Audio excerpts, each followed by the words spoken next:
ఇది కథ కాదు, వ్యధ. Gangs of Godavari. దయచేసి వెళ్ళకండి ఆదారి. బుర్రలేని ఒకడు బుర్రన్నట్టు జీరో నుండి హీరోగా ఎలా ఎదిగాడు అనేదే కథ. ఈ మూవీ ఫస్ట్ హాఫ్ గురించి మాట్లాడుకుంటే టైటిల్ కార్డ్ కొంచెం కొత్తగా పడుతుంది. అక్కడి నుండి కొంచెం ముందుకు పోయాక అర్థమవుతుంది, అబ్బా విధి ఆడిందిరా నీతో వింత నాటకం అని.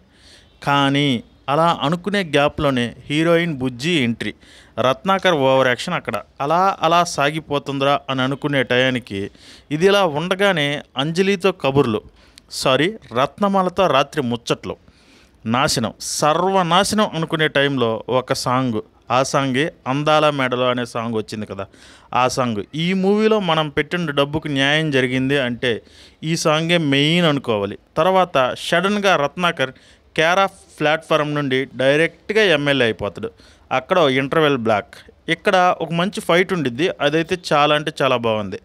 ఇంకా సెకండ్ హాఫ్ ఎంట్రీ ఇవ్వగానే అసలు ఇదిరా బాబు next level boring and predictable political drama అని.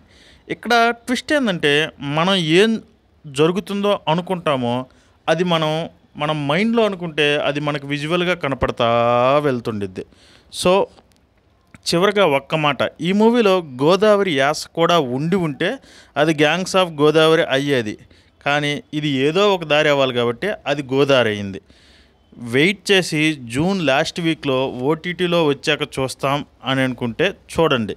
లేదు ఎండలు ఎక్కువగా ఉన్నాయి ఏసీ కోసం పోతా అంటే ఆ కథనం మీకు చెమటలు పట్టించడం ఖాయం. మై రివ్యూ 2 out of 5 బాగలేదు.